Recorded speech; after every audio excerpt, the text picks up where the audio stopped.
Bonjour à tous. Donc, lors d'une de mes sessions de clearing, on m'a posé la question suivante. On m'a demandé pourquoi est-ce que c'était important. Pourquoi est-ce que c'était important de se connecter à soi. Donc, au départ, je me suis dit, putain, sérieux? Sérieux, enfin, la réponse me paraissait tellement évidente. Et je me suis dit, enfin, sérieux, bon. Mais je me suis... j'ai eu cette conversation interne avec moi. Et je me suis dit, enfin, bon, Sophie, il y a quelques années, tu n'avais pas nécessairement la réponse à cette question. Donc, un peu d'humilité. Ne te montre pas arrogante. C'est-à-dire que j'ai toujours su intrinsèquement que c'était important de pouvoir se connecter à soi. Et j'ai toujours recherché ça. Mais je ne pense pas que j'avais la réponse, en tout cas pas avec autant de clarté aujourd'hui. Et donc, vu qu'une partie de ma mission de vie, c'est d'aider les gens à se connecter à eux-mêmes, il faudrait quand même que je puisse donner une réponse à cette question. Parce qu'on va me poser, je pense que finalement, on va me poser cette question assez souvent. Et donc, en fait, je souhaiterais commencer avec une question pour vous. Enfin, il y aura plusieurs questions. Combien d'entre vous peuvent me dire qu'ils vivent la vie,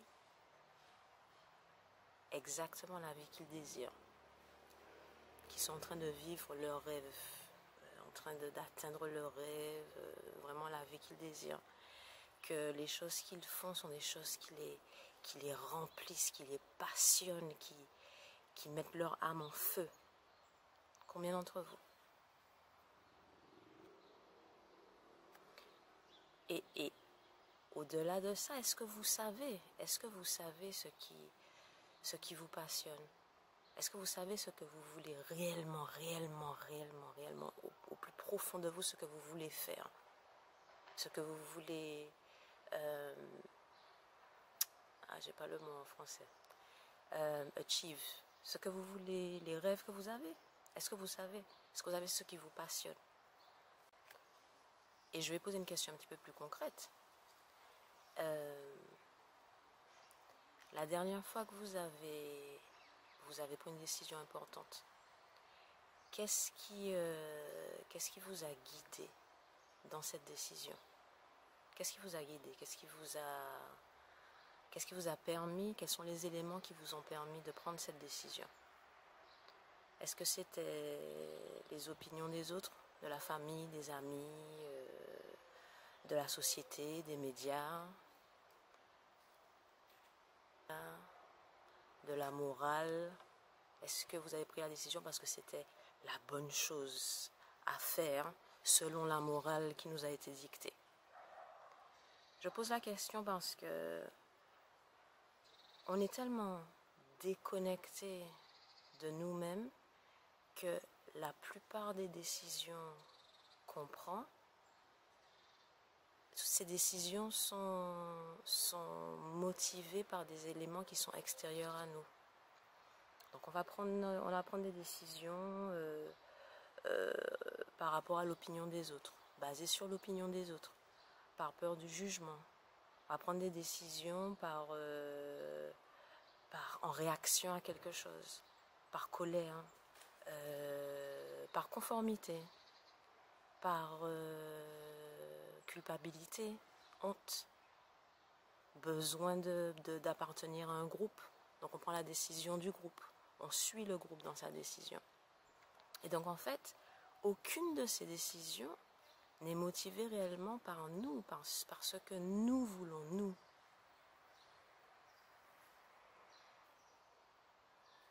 Et c'est ce qui crée ce manque de cohérence, ces contradictions, ce malaise, et qui nous empêche réellement d'être heureux, parce qu'en fait, on est en train de prendre des décisions pour être bien vu. Ce ne sont pas des décisions qui sont motivées réellement par des choses que nous voulons réellement. Et Vous savez, quand vous prenez une décision, vous allez essayer de faire quelque chose, et vous avez à l'intérieur de vous cette sensation de malaise, un truc dans l'estomac, dans le cœur. C'est dans le corps en général, c'est pas dans la tête. Une sensation de malaise qui vous dit la décision que vous avez prise, mais c'est pas, vous n'êtes pas à l'aise avec la décision. En fait, ça, c'est votre intuition. C'est votre intuition qui vous parle, c'est votre corps qui essaie de communiquer avec vous en vous disant, enfin non, c'est pas par là qu'il faut aller. C'est pas par là qu'il faut aller. Mais en fait, on ignore complètement ces sensations-là parce que c'est plus facile de les ignorer. C'est plus facile de les ignorer parce que voilà, ça veut dire qu'on n'a pas de questions à se poser, donc on les ignore. On invente toutes sortes d'excuses pour justifier notre inaction, notre manque d'action ou les décisions qu'on a prises.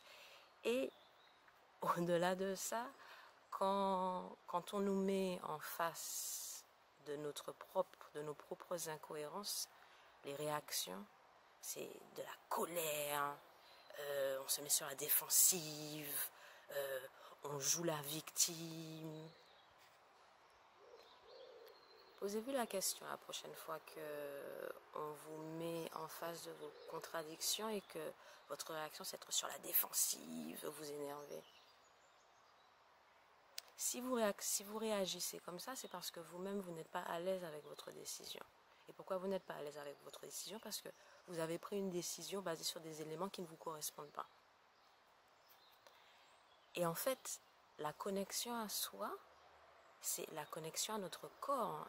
Et par conséquent, la connexion avec notre âme, notre essence, notre blueprint, ce qu'on est réellement, au-delà de toutes les conneries qu'on nous a mis dans la tête, au-delà du conditionnement qu'on nous a inculqué pendant des centaines d'années.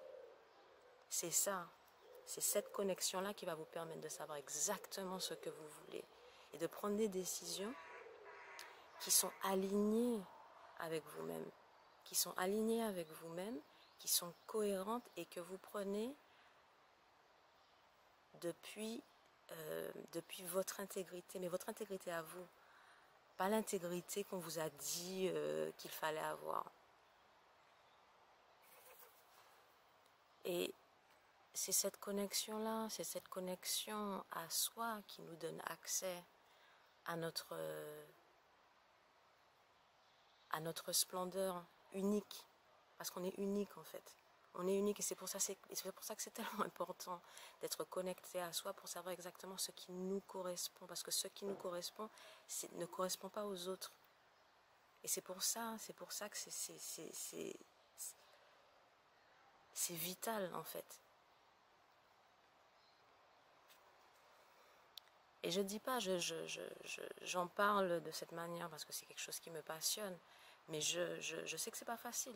Je sais que c'est pas facile. Je suis moi-même en train de parcourir, d'explorer ma connexion à moi-même à travers la connaissance de moi-même et l'exploration de moi-même. Et c'est pas facile parce qu'il y a des décisions qui sont difficiles à prendre. Il faut quand même avoir beaucoup de courage pour prendre des décisions qui ne vont pas correspondre aux autres, que d'autres personnes ne vont pas nécessairement comprendre.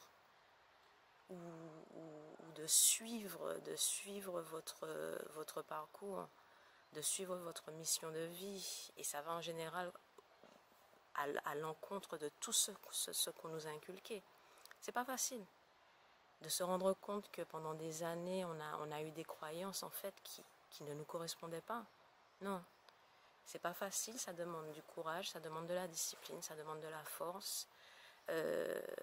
Et puis, il y aura des gens qui vont pas nécessairement comprendre, des gens qu'on aime, qui vont pas nécessairement comprendre, et ça fait mal. Ça fait mal. Qui vont nous juger, et on n'a pas nécessairement envie de juger. Donc non, c'est pas facile. Mais je vais vous dire quelque chose.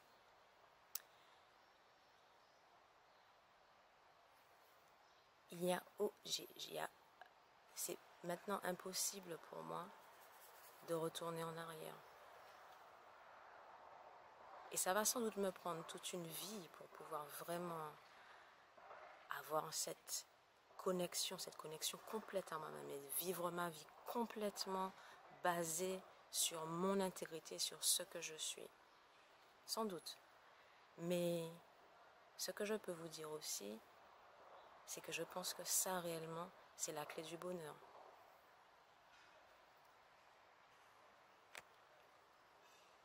C'est la clé du bonheur parce que ça vous permet de suivre votre étoile. Et ce que vous êtes venu faire ici. Et je voudrais rajouter quelque chose. Donc aujourd'hui, par exemple, je ne peux pas dire que tout ce que je fais est complètement guidé par mon corps, par mon âme. Mais ce que je peux dire, c'est que j'arrive à faire la différence.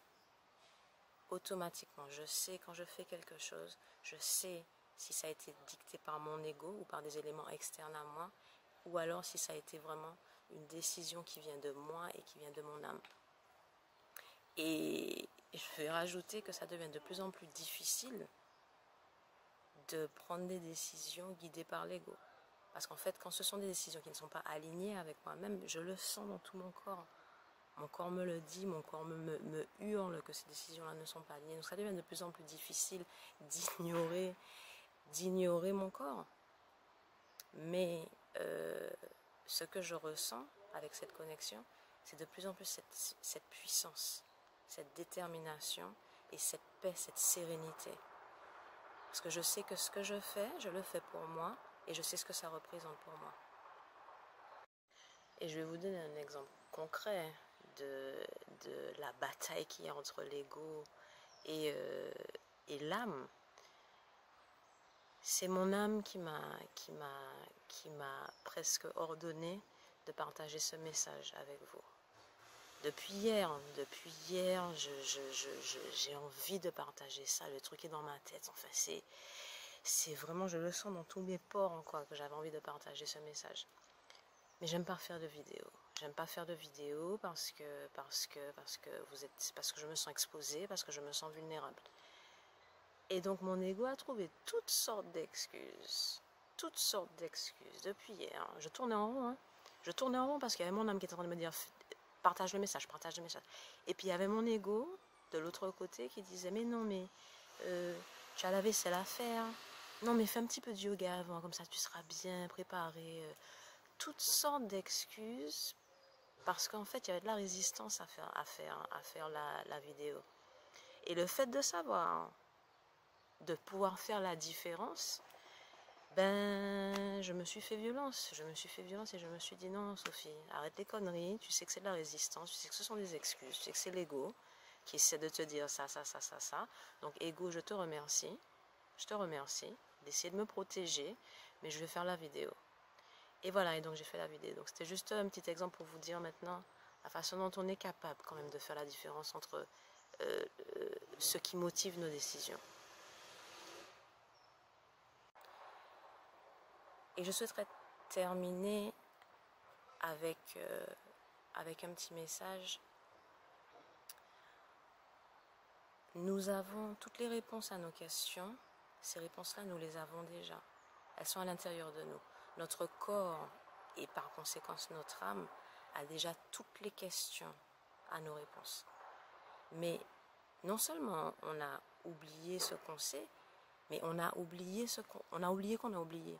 Donc en fait, on est là, en train de flotter dans la vie, à faire des choses, on ne sait même pas exactement pourquoi on les fait, à prendre les énergies des autres, les rêves des autres, vouloir vivre la vie des autres, et essayer de se mettre dans un moule qu'on nous a mis, prédéterminé, dicté par la société qui ne nous correspond pas. Et c'est pour ça qu'il y a tous les déséquilibres qu'il y a à l'intérieur de nous. Les maladies, tous ces trucs-là, c'est parce qu'on ne vit pas en alignement avec nous-mêmes. Donc il est grand temps de se reconnecter à nous-mêmes, de se reconnecter à ce qu'on est, de prendre notre courage à deux mains et d'avoir cette conversation avec nous-mêmes. Donc je vous souhaite une très bonne journée. Et puis si ça vous parle, commencez déjà à explorer, à vous explorer vous-même. Ça sera le premier pas. Une belle journée.